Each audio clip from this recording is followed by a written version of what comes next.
button down here. So if you can't see the Ask New Question button, then there's something wrong, and it might be because you're not logged into Google+. So as I'm talking, you can ask questions. So you could say, for example, how much money do I need to show in my immigration application, as an example. And then you can submit your question, and then that's going to be visible to everyone. And if somebody asks a question, as you can see, it's just popped up, that you would also be interested in hearing the answer to, you can click on the +1 button, which will make it go further up the list, and I will see that it's a priority that people want me to answer that question first. Have a go and see if you can submit a question. If you submit a question and then decide that you don't want that question to go forwards, you can just delete the question by going to the down arrow here and going delete question, and then that will go away and disappear. So start thinking about the questions that you might want to ask now, and while I'm giving my presentation, you can start submitting those. Okay, so back to me. Right, let's get on with my short presentation. So,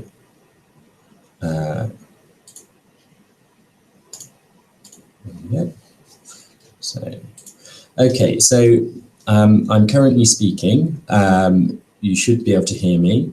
If you can't hear me, well, this won't be applicable to you because you can obviously hear me, but check your speakers are on, and if you're still having problems, actually, there isn't a help button on this. Try refreshing your browser. There's a help button on the top left of your screen, or at least there should be. Okay, so moving forwards. If you have questions about making an immigration application, or you want some help when making an immigration application, it's important that you make sure that whoever you turn to is regulated to provide you that advice. The welfare advisors at the Advice and Counselling Service are regulated by an organisation called the Office of the Immigration Services Commissioner, and that's part of the United Kingdom government. So if you've had any problems with the advice that we provide, you can complain to them. And if you are seeking advice from anyone else, you should also make sure that they are equally regulated to provide the advice that they give. Okay. If you hold a passport that confirms you are a national of one of the countries in the European Union, Liechtenstein, Iceland, Norway, or Switzerland, then you do not need UK immigration permission, and the rest of this presentation is not for you. I'm aware there is some concerns over the UK's EU membership, but currently the United Kingdom is still a member of the European Union. Okay, so I'm assuming that everyone who is now watching is not a European national or one of those other 4 countries. So what sort of immigration permission should you apply for? There's 2 types of immigration permission that students at Queen Mary normally apply for. The first one is short-term student immigration permission, and the second type of immigration permission is Tier 4 general student immigration permission. And there are some differences between the 2. So, for example, if you are studying a course of 6 months or less, or you will need to be in the UK for 6 months or less, you may be able to choose to do short-term student, to apply for short-term student immigration permission or Tier 4 general student immigration permission. So that might be, for example, someone who might have that choice might be, for example, a study abroad student who's here for 1 semester. So if you're just doing a 1 semester study abroad program, you might choose to apply for a short-term student immigration permission because it's usually quicker, it's certainly cheaper, and the administrative overheads are usually lower. You still might decide that you want to apply for Tier 4 general student immigration permission, even if you could apply for short-term student immigration permission, because there are different restrictions. So, for example, on short-term student immigration permission, you can't do any work. Whereas with Tier 4 General Student Immigration Permission, you can do either 10 or 20 hours of work during term time, depending on the type of programme you are doing. Another important thing to think about is, even if you are doing a one semester study abroad programme, do you know if that's exactly what you want to do? Are you likely to want to turn that into a 2-semester programme? Or might you actually want to transfer to Queen Mary? If you want to be able to have those options and to be able to apply in the UK, then short-term student immigration permission isn't for you, because it cannot be extended. So you'd have to return home to make a Tier 4 application if you wanted to stay for a longer period. Okay, the other differences between short-term student immigration permission and Tier 4 general student immigration permission is that short-term student is suitable for any type of immigration, any type of studies, whereas Tier 4 is only appropriate if you're doing a full-time programme of studies. Okay, right, let's move on. So, in most cases, you should be able to apply for Tier 4 General Student Immigration Permission without any particular intervention from ourselves in advice and counselling, so long as you follow our guidance and resources that we've made to help you. So we have some video guides, we have a really comprehensive Tier 4 guide, we have specific guides to completing the online application form for outside of the UK, because some of the language in that form is a bit confusing. And we've also got a guide to help you if something goes wrong. So, for example, if you're going to be late, or if you have a refusal, or something else goes wrong with your application. So let's have a look at where you can find those resources. So all of our Tier 4 resources are available on our website at this address, www.welfare.qmul.ac.uk/tier-4. So let's go there.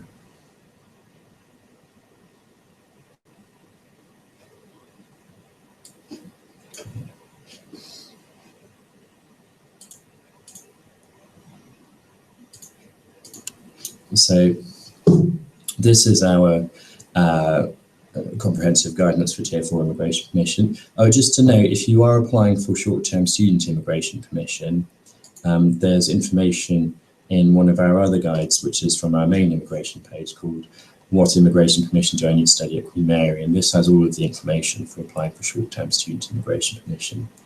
Having said that, I'm going to spend the majority of time in this presentation talking about Tier 4, because I imagine that's where most people will be asking questions. Okay, so this is all of our Tier 4 guidance. So we have these webinars, which you're probably aware of. We also have some video guidance to help you. So, for example, if you're applying in the UK, we have a short playlist of videos to help you here. And if you're applying outside of the UK, we have a few more videos to help you here. Okay. And for example, I mean, you can work through these at your own pace. So if we have a look at the How Much Money video. There are some significant changes to the amount of money you need to show in your immigration application. So these guides explain what you need to do and when. You can recognise the voice. Okay, the other guide that we have is applying for Tier 4 General Student Immigration Permission. Now, a lot of students open this and they get a little bit concerned because it's quite a long document. It is around 60 pages long. It's okay, you're not meant to read the whole thing. It's divided up into chapters to cover the most common questions that we see in the Advice and Counselling Service. So if you have a question, have a look in here first, because it probably will have the answer to your question. If you're having trouble finding it, by all means contact our frontline team who can help you navigate our guidance. Okay. And then the other piece of guidance that I wanted to show you is this, which is our guide to completing the visa for UK online form. So this is a really useful guide if you're applying outside of the UK, because it explains for many questions exactly what you need to write. So for example, if we're in the Tier 4 section, you can see it gives you the question heading and it tells you exactly what to write. in each question.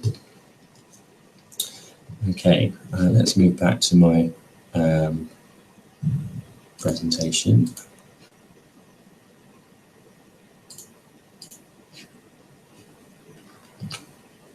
So something that it's useful to think about is the timelines for making your immigration application. So typically, this is a summary of times. The things that you'll need to think about are how, well, particularly the biggest problem for most students is that they need to hold their funds for 28 days before they can make their immigration application. So if you need to show money for your living expenses and your tuition fees, that has to be in a bank account, and that has to have been there for 28 days before you can make your immigration application.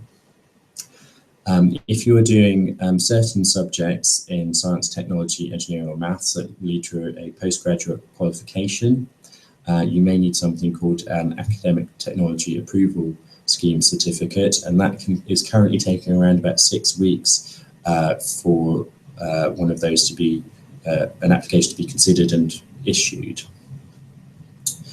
Another thing that you might need to factor in extra time for is that it can take between 1 and 2 weeks to obtain a CAS, around about a week, we'd say generally. And then actually making your visa application, the Home Office's service standard for non-settlement immigration applications, which is what a Tier 4 application is 15 working days or 3 weeks. Some things that you might also need to think about is when will you get your certificates or transcripts? So if your offer to Queen Mary is based on your current studies, say you're doing an A-level or something like that, when will you get those certificates? Because if you need to show those in your immigration application, you won't be able to make your immigration application until you have them. The other thing that you'll need to think about is how long it will take you to travel to the UK. So at Queen Mary, the start of the academic year is the 19th of September. That's when we start our welcome programme. It's expected that you'd arrive on the 19th. On the 17th and 18th, the Saturday and Sunday before the 19th, the university has our welcome weekend, and there will be staff at Heathrow Airport and buses and a whole programme of events to welcome you to Queen Mary. So that's the sort of date that you should be looking to travel to Queen Mary or to the UK by. So in order to make sure that you're here on time, think about the 19th of September and then work backwards from that. So how long will it take you to get to the UK? You need to then think about the 3 weeks before that so that you can make your immigration application in time, and then about a week or maybe 2 weeks before that to obtain your CAS. And then also before you can make your immigration application, you need to think about getting your financial evidence together and any certificates or things like your ATAS. Okay, and I mean, as we are now into August, this is really the time to start thinking about all of those things. Okay. When we were looking at the website just now, I started playing a video called How Much Money? If you do nothing else, I would say please watch this video that explains the amount of money that you'll need and how to show that you have that money. The most common reason why students' immigration applications are refused is because they've not shown that they have the required funds in the required format. So I would really recommend, if you don't do anything else apart from watch this webinar, that you go back to our resources page and have a look at that video. Okay, that is the end of my very short presentation. I'm now going to start asking questions. I can see that we've got one already. Please do submit further questions, otherwise this is going to be a very short webinar, and we can then start answering them. So let's start with the first question here. So, right, let me have a look at this. So the first question is from Saloni, and they say, I haven't received any normal fee structure invoice till now, which would include how and when to pay it. I've requested it many times on there. I need it for my loan. Okay, I don't think this is really an immigration question. I think this is a question that you need to address to the Queen Mary Fees Office. they would be issuing any invoices or offer letters. The other option is to talk to the admissions office as well at Queen Mary to see if they can deal with that. Unfortunately, that's not something I can help with. I can only provide advice on applying for immigration permission and yes, making an immigration application. Okay, so I'm going to move that one. Okay.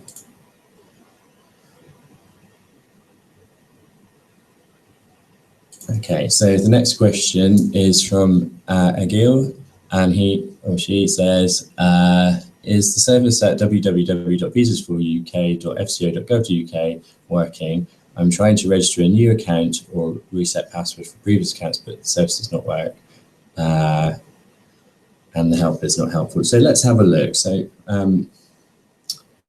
right, let me just get my web browser up.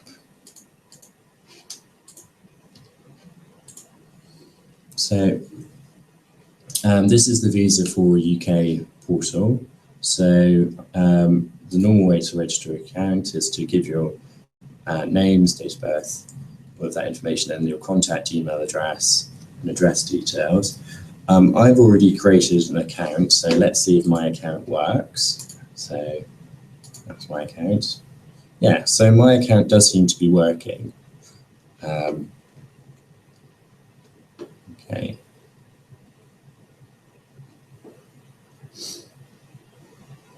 Yes, everything seems to be fine right now. So it might be just that your spam mail filter has caught the messages. Okay.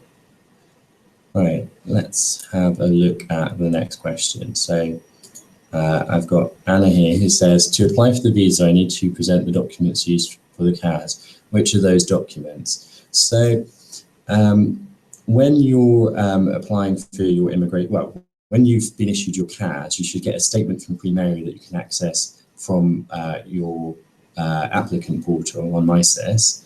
And that will detail in the evidence used for offer any academic qualifications that you have used within your offer. It's normally the same things that your offer was based on. So it's normally your previous degree qualifications. It may also detail an English language test if you're required to take an English language test. So do check that carefully. But it will be detailed in that section of your CAS under evidence used. Okay. Right. Well, I'm going to take a short break now. So if you have further questions that you'd like me to answer, please submit them as soon as possible. I will be back here in, let's say, 5 minutes. So I will restart at 5 to 2 British Summer Time. And then I'll answer any further questions that people have submitted. Oh, no, I actually have one. This is an interesting question.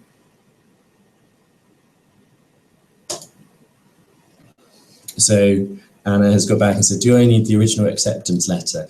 If this is the letter from Queen Mary, no, your confirmation of acceptance for studies is usually the only document that you need to present to Queen Mary, unless there's something that you need to present because it's not detailed in the CAS statement. So, for example, I'll explain about how the CAS actually works. So when Queen Mary sends you a CAS, what that is that's just the reference number. That's all you need. You don't need the original copy of the CAS or anything like that. What happens is Queen Mary sends some information about you, so your passport details, and about your course, so how long it is, what level it is, what documents you used, and we send all of that to the Home Office.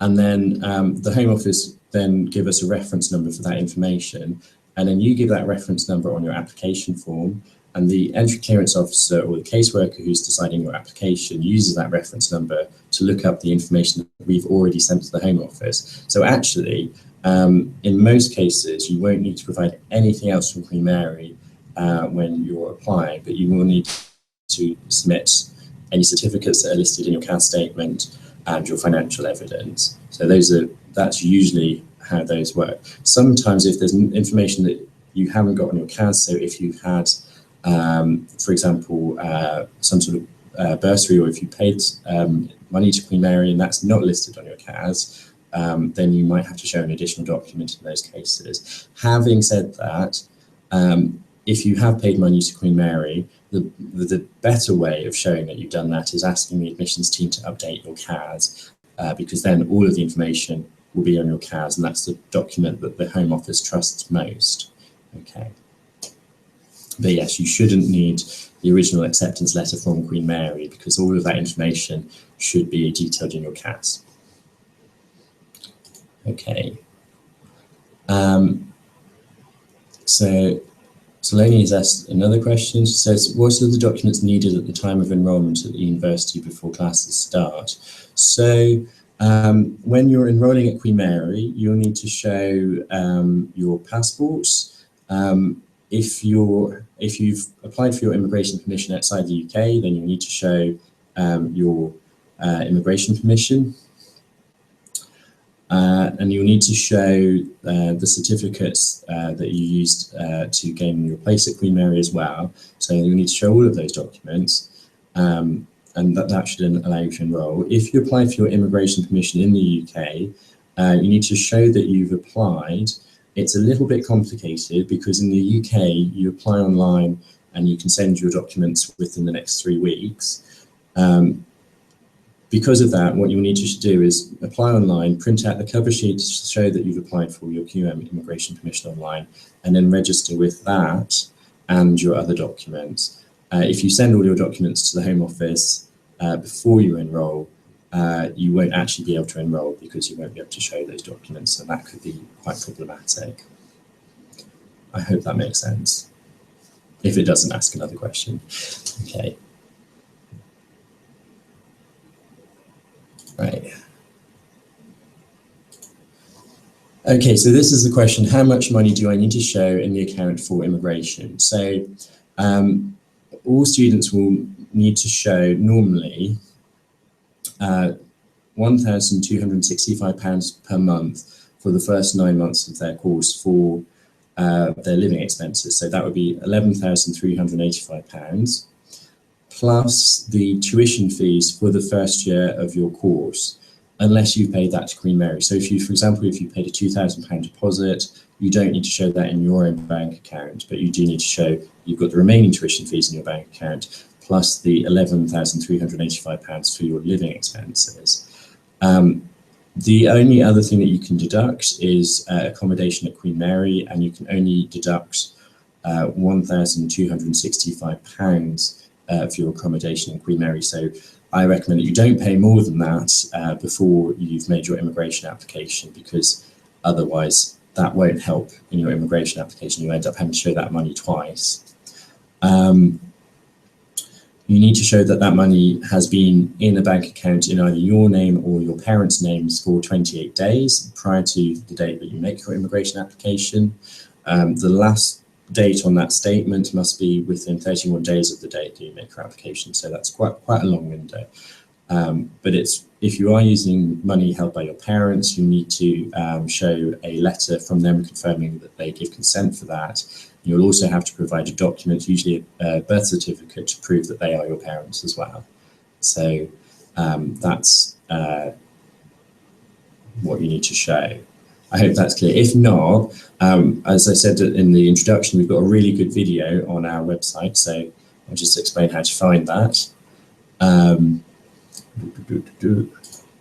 So if we go back to my web browser, so if we're on the Advice and Counselling Service web homepage, which is www.welfare.qmul.ac.uk, in the international section under immigration, under Tier 4 General Student Immigration Permission, these are all of our resources, by the way.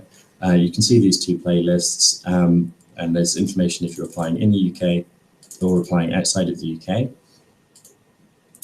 And you can find the video, How Much Money, and that explains what I just explained about finances. And it's also got some nice graphics to help you work out if the bank statement that you're providing will meet the requirements. So if I just fast forward, I can show you where that is in the video.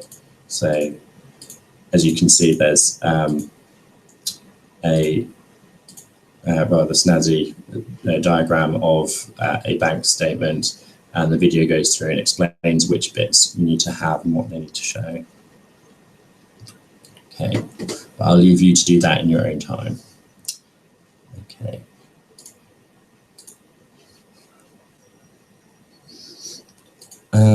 So the next question is, how do I make a personal bank account in London? Well, this is not an immigration question, but it's quite a good practical question. So there are lots of banks in the UK. We have quite a competitive commercial bank market.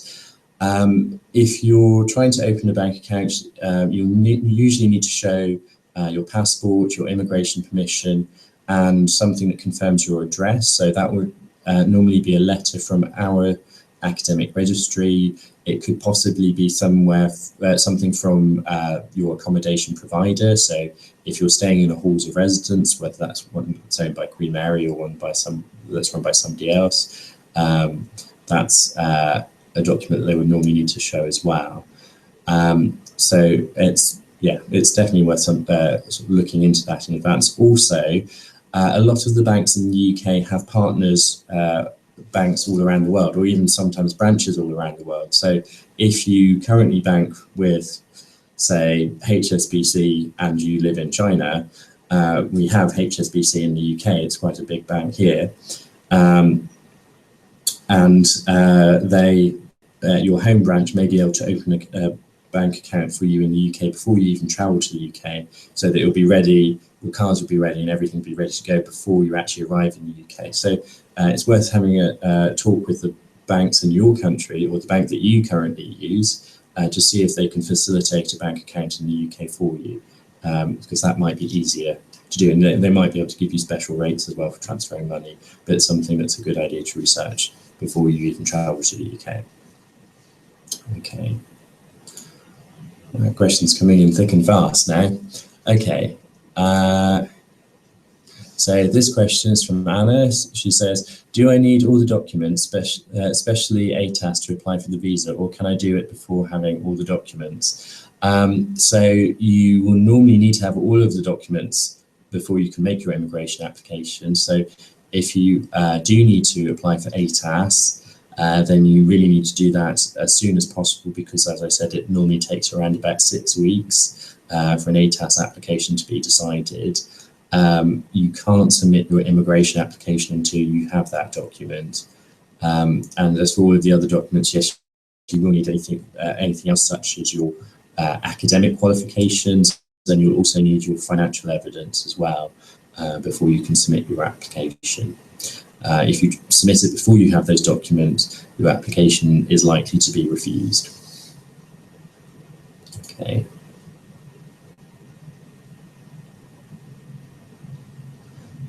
So this is an interesting question from Fevin. Fevin says, my current visa is expiring on the 5th of October. I'm currently back at home and I'm planning to come back to the UK on the 10th of September. Will I be able to apply for a visa in the UK, or will I have problems at the border? So this is something that we're asked quite a lot. It's obviously, if you can apply in your home country, there is less risk because you'll have your immigration permission before you travel to the UK. It's also cheaper to apply outside of the UK. But if you can't apply outside of the UK, for example, if it's going to take you too much time, then, or you might not have all of your documents ready, if you still have Tier 4 immigration permission that's going to be valid, then you could travel back to the UK. What I would say is, do make sure that you have the evidence that you would need to make an immigration application in your hand luggage when you're traveling back to the UK. So by that, I mean, it would be a good idea to carry a printout of your CAS statement, any qualifications that are listed in your CAS statement, and financial evidence as well, so that so that the Border Force officer can see that it is likely that you would be able to successfully make an immigration application after entering the UK. And that would also allay fears that you might be coming into the UK to overstay, because you will be coming back quite near the expiry date of your current immigration permission. Okay. That's that one. So the next question, I think it's from Stefan. Is there a minimum sum to show to create a bank account in the UK? So the majority of UK banks don't specify that you have to have any minimum balance. And as I said, there is quite a competitive current account market in the UK. So if you do try and open an account with a bank and they say that you must have a minimum balance, I would say try going to another bank, because that would sound like quite a poor practice. And I know that there are definitely banks that won't charge you or won't require you to hold a minimum balance in the UK. I mean, some accounts might give you better rates or features or perks if you hold a minimum balance, but for a generic current account, so that's a bank account that you can get a debit or credit card for, make standing orders for, so things like paying your rent. For a standard bank account like that, there's usually not a minimum balance. If you are an international student, you might not be able to get such favourable rates as UK students or UK residents, and that's because you won't have you won't have a credit history in the UK probably. So that will mean that you probably won't be given an overdraft facility, and you probably won't be given any credit with the bank, but more often than not, they will not require you to hold a minimum balance. And as I said, if your bank does, unless they are providing you with a really good reason to open their particular account, try a different bank.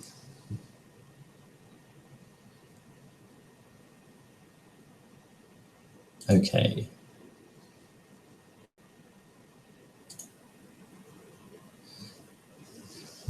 So I've got a question from Igel about the Visa for UK website, which is the website that you use to apply online if you're outside of the UK. And there seems to be a problem getting the password reset information. Do check that it's not gone into your spam or junk mail folder. That does seem to happen quite a lot. If you have absolutely no luck and it just doesn't work at all, it might be worth opening sort of a new email account, such as a Gmail account, or I don't know, maybe a new Hotmail account, just so that you've got an account that would work with it. We're not seeing any problems at our end at the moment, so it all appears to be working. I don't know, it might be that there's some sort of temporary problem, and sometimes those emails do take a few hours to come through. But if you've tried a number of times to reset your password and it hasn't worked, maybe try using a different email account to see if that helps.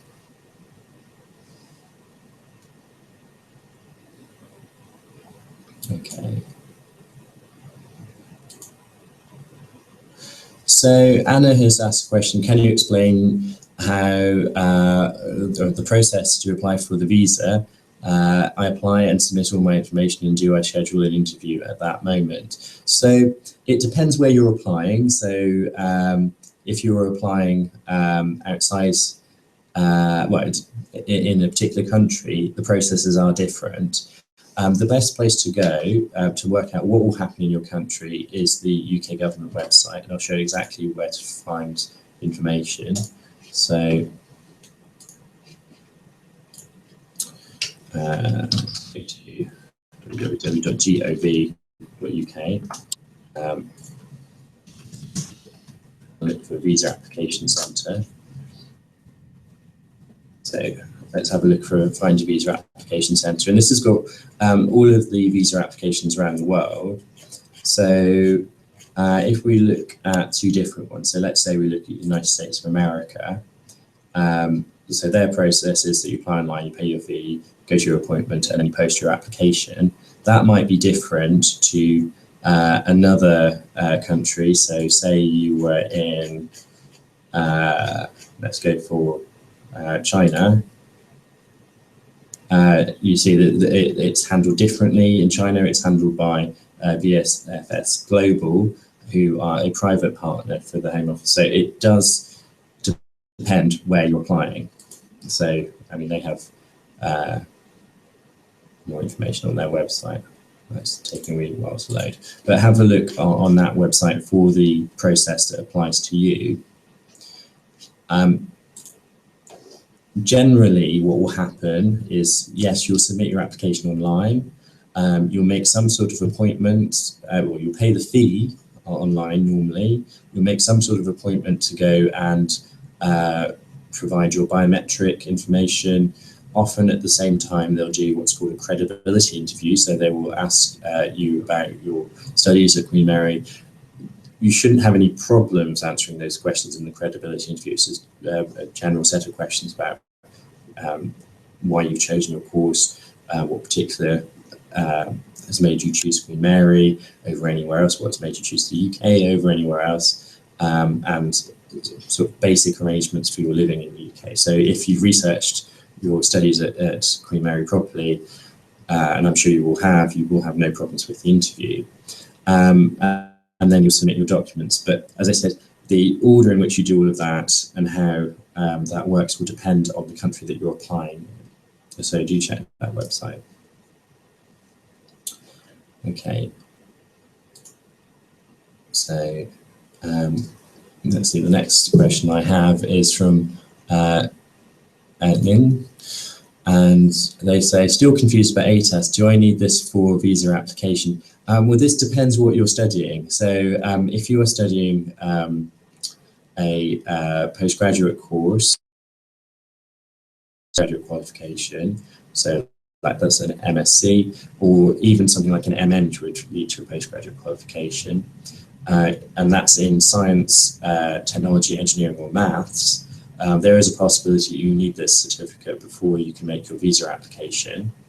The best place to check is on the UK government's website. So if I go back my browser, so we're already on the gov.uk website, and we can look for ATAS. And this website has a tool to tell you if you need to apply. So if you're doing a talk masters, it has a list of the codes. This is going to open in a separate window. Let's share that window. Okay. So this has a list of the course codes where you would need to apply for ATAS. So in order to work out whether you need to apply for ATAS, you need to know your JAX code, which the admissions office can give you. Okay. I hope that answers that question. To be fair though, in the majority of cases, say if you're studying something in arts or something like that, then you won't need an ATAS certificate.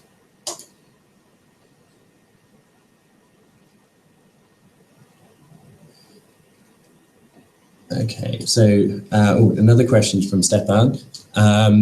He says, thank you for your information. I have already got my entry clearance sticker. Do I need anything else to enter the UK? So when you are traveling to the UK, I recommend you carry in your hand luggage the same documents you use to apply for your immigration permission. So your financial evidence, any academic qualifications that you submitted.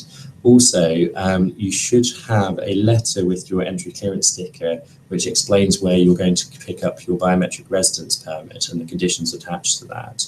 So you should carry that, which actually got the full details of your immigration permission on it. Okay.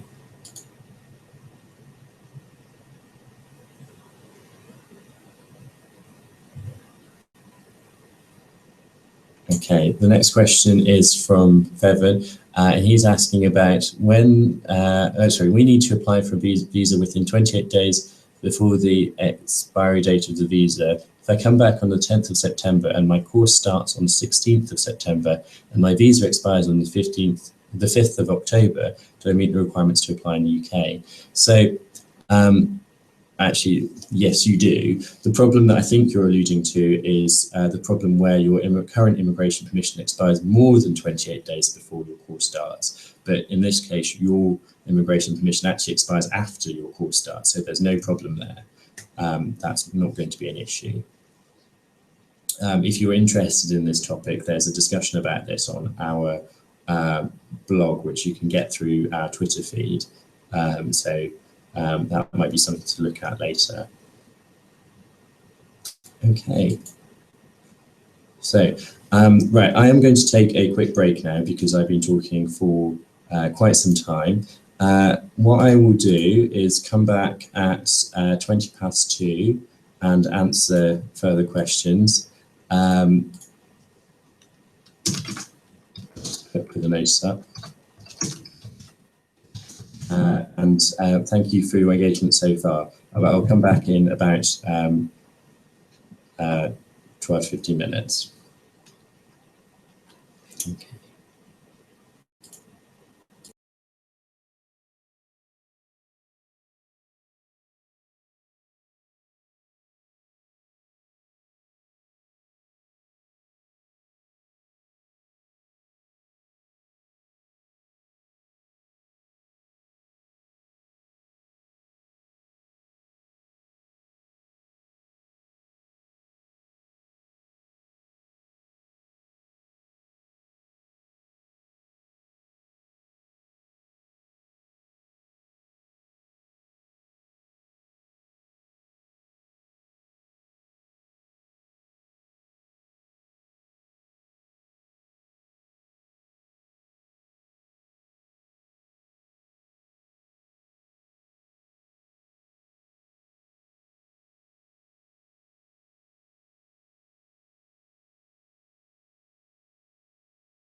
Okay, so I'm back. Let's have a look at the questions that you've asked while I've been away. So the first one is relating to bank statements.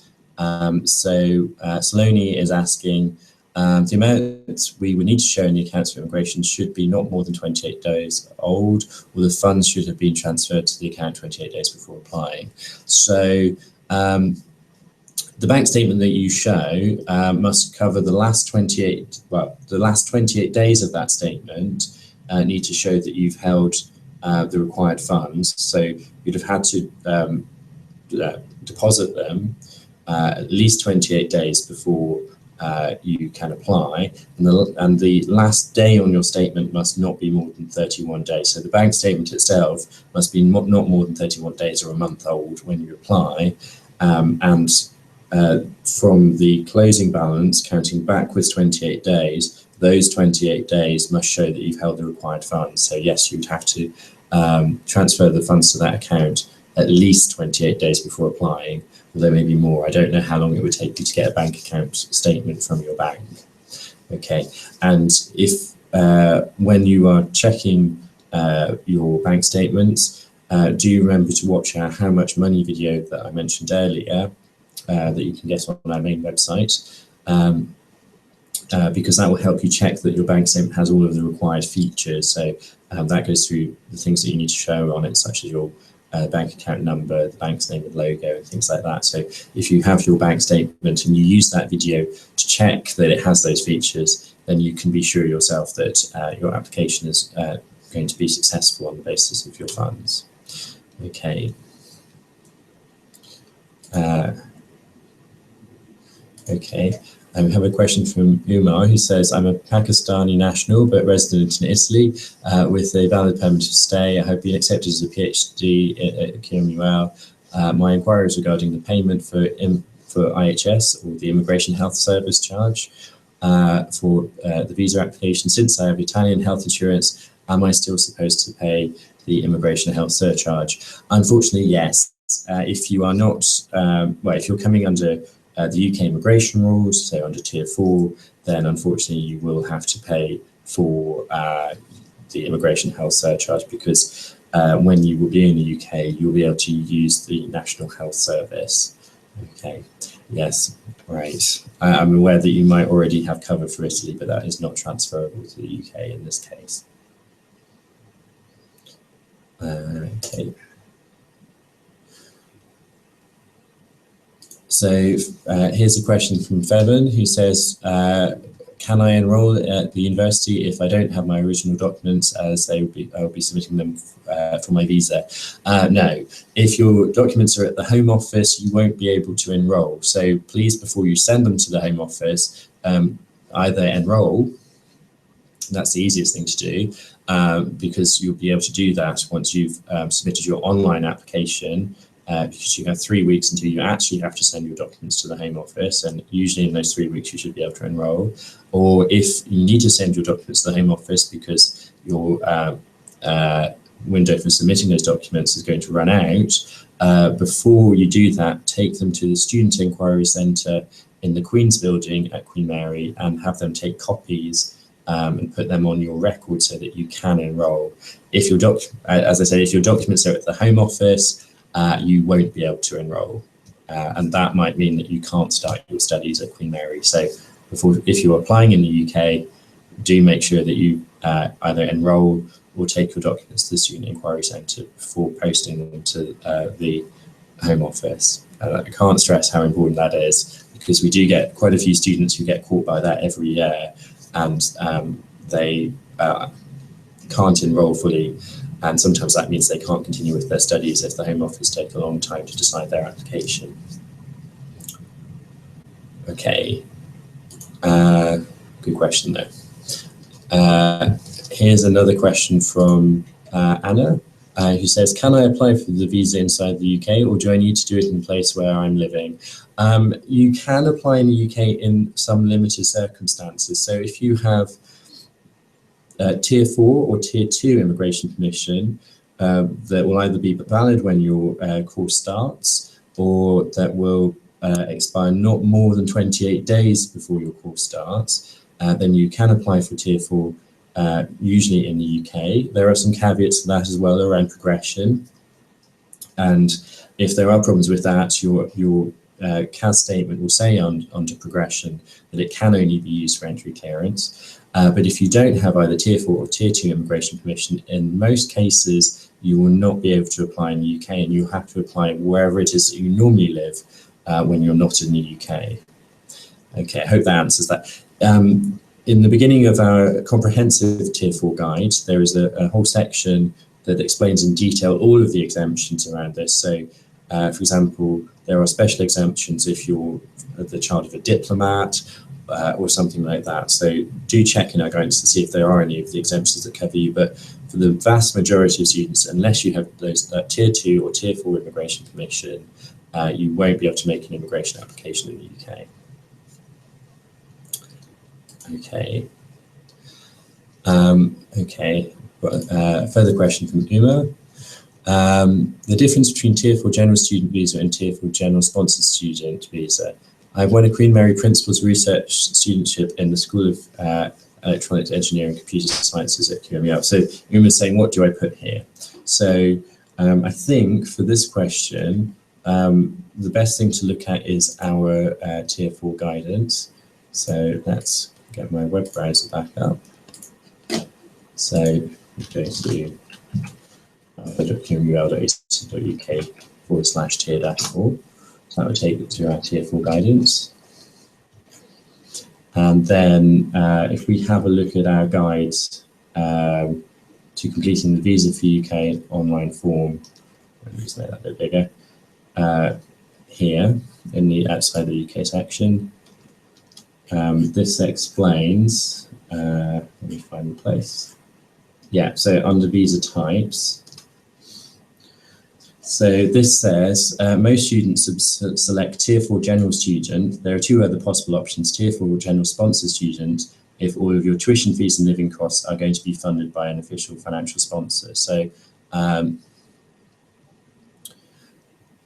if the principal's research studentship will be paying all of your tuition fees and your living costs, then you should select Tier 4 General Sponsored Student.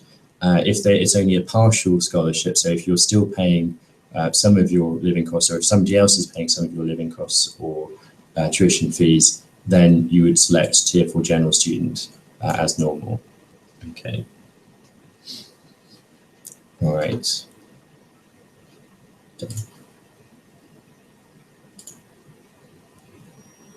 Okay, so this session is due to run for another half an hour, although I think we're out of questions for now.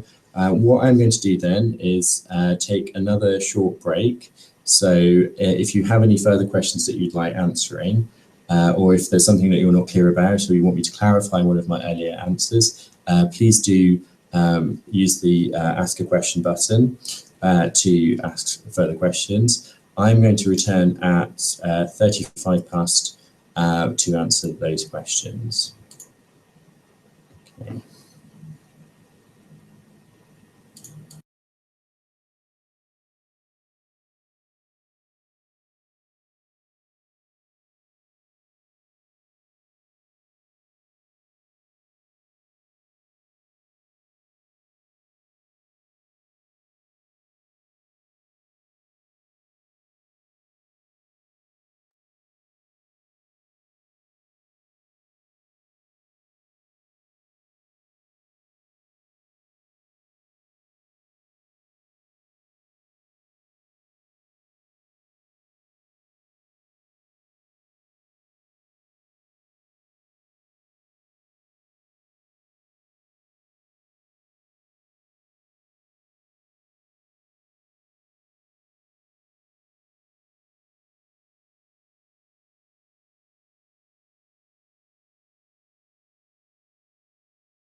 Okay, so while I've been away, I've noticed that we've got some new questions.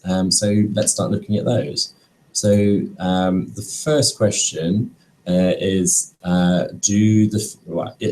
it's from a D, but it says, is the funds can be shown by my father? So I think that's, can I show money from my parents? So yes, you can show money from your parents, either one or both of them. If you are showing funds from your parents, you will need a letter from your parent or parents explaining that they are happy to, well, that they give consent for you to use those funds for your studies and they will be available for your studies. And you'll also need to provide your birth certificate or equivalent document to show that they are your parents. So that's certainly important.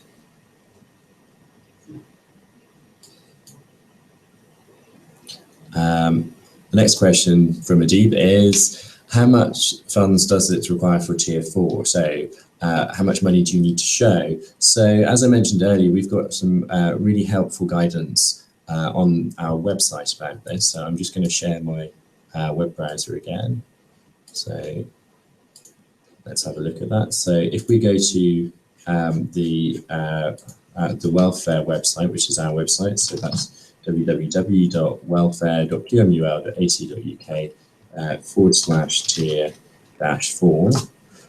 So that brings us to this page, which is all of our Tier 4 guidance. And on this page, we have a useful video. So if you're applying outside the UK, it will be in this playlist here. So there's some information here on what you need to do first. Information that you need to check with your passport, information about ATAS, how much money. So in this case, this is the video that you would want to watch. I'm not going to let it play just now, but this video goes through how much money you need to show. It has like the sample calculations for maintenance, and it shows how much you'll need to show in total for your fees and maintenance, what you can deduct, and it also shows you the a sample bank account statement and shows what features that statement must have. So as you can see, as the video goes on, it highlights the various parts that you need, and also there is a reminder about the documents that you need to show if you're showing funds from your parents. So that's the place I recommend that you start.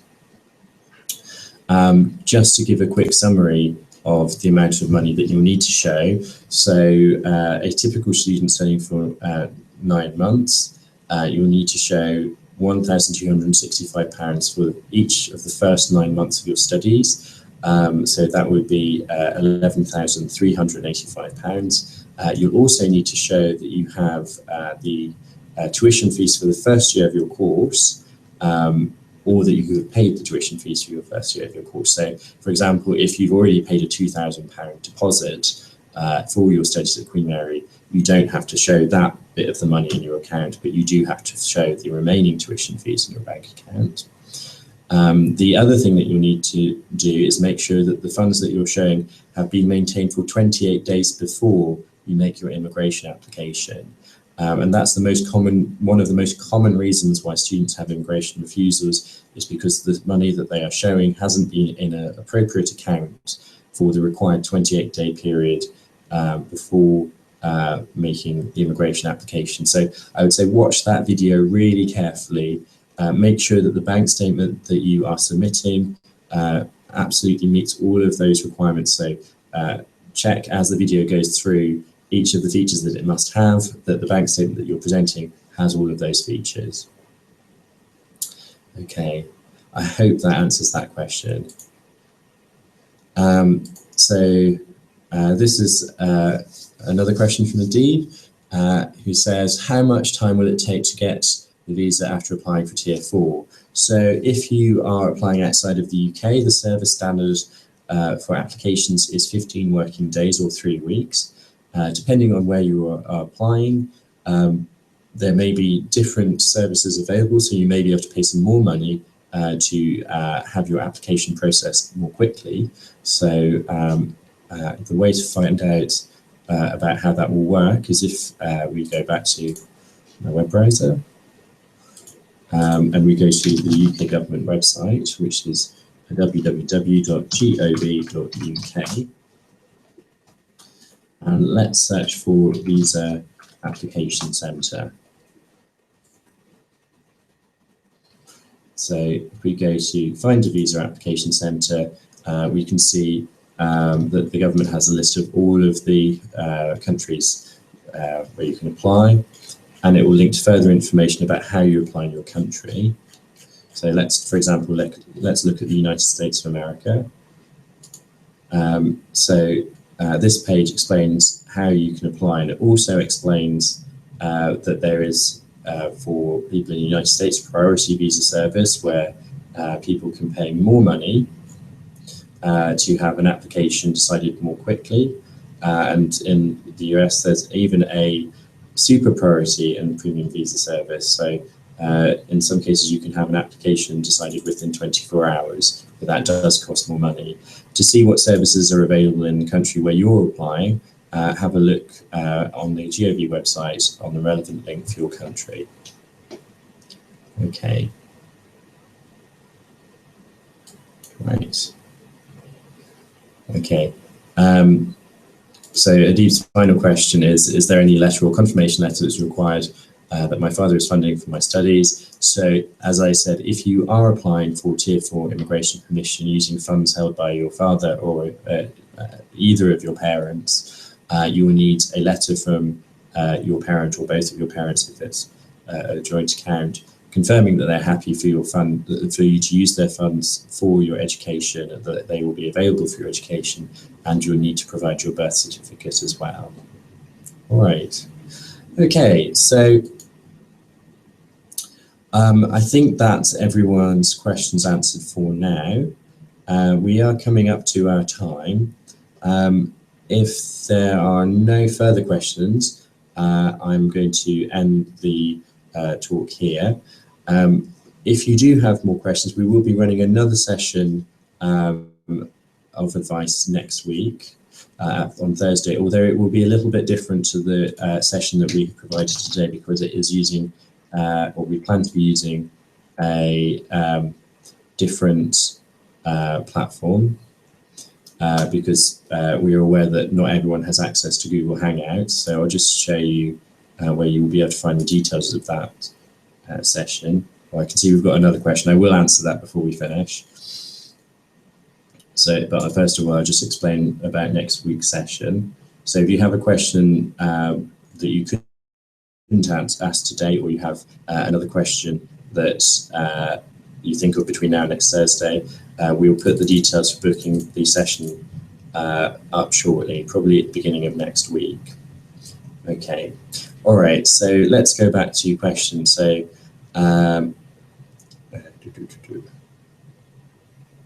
just get rid of that. So Adib's asked, can you please send me the format of the letter? There isn't a specified format that I can show you. There's no sample letter, but what you can do is look at the policy guidance, which explains what the letter must have in it. So let me just go back to our Tier 4 guidance page here.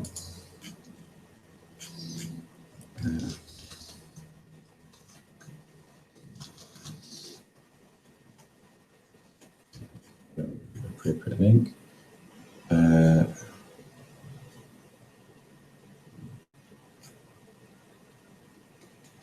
Okay, actually, I'm going to go through a different way. So if we look for Tier 4 policy guidance, so this document is sort of explains on top of the immigration rules what the Home Office would expect you to provide. And let's find the information on finances.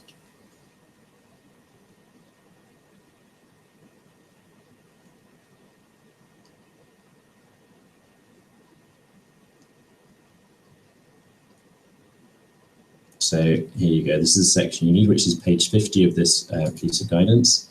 And it says, if you are using money held by your parents or legal guardians, it explains that you need to show your birth certificate, and you need to provide a letter. So this is paragraph 202. The letter from your parents or legal guardians must confirm the relationship between you and your parents, so either that you're a mother or your father, or that they're your legal guardians if you've been adopted or appointed guardianship by court. And they also need to say that they give their consent to using their funds to study in the UK. So it's only going to be a very simple letter. It's a formal letter, so you'd start it out, dear sir or madam, and they can literally say, I am the father of or mother of, or we are the parents of yourself. And then it would need to say, we give consent to our son or daughter using our funds to study in the UK. Yours faithfully, their names, and then sign and date. So just a standard formal letter, just containing the information in those 2 bullet points on that page. Okay, and this document's called the Tier 4 Policy Guidance, and it's available on the GOV website. So if you want to get to it without using Google, if you go to gov.uk,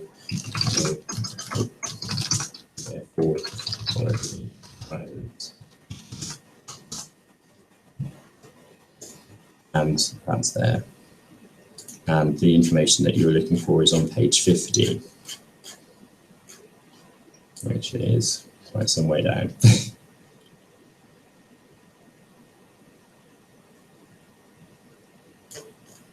There we go.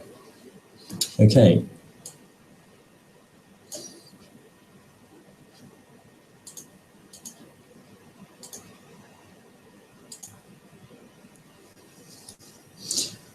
Right. If there aren't any further questions, I'm going to stop the presentation now. Thanks everyone for being engaged and asking lots of questions. That's the best way of making these sessions work. As I said, there will be a session next week. It'll be in a different format because we'll be using a different technology. It won't be video guidance and screen guidance. It's a bit more text-based, but the service that we're using next week is designed to work in more countries. We're aware that unfortunately the Google Plus platform is blocked in a number of countries, so some students might have problems accessing that. So next week's one is a little bit different. If you've had trouble accessing this workshop, if you've not been able to use the Ask Question function down here, you might have more success next week using the system next week. Also, there will be another one of these sessions like this one using the Google Hangouts platform in a fortnight as well. All right, so thank you very much, and we look forward to seeing you in September.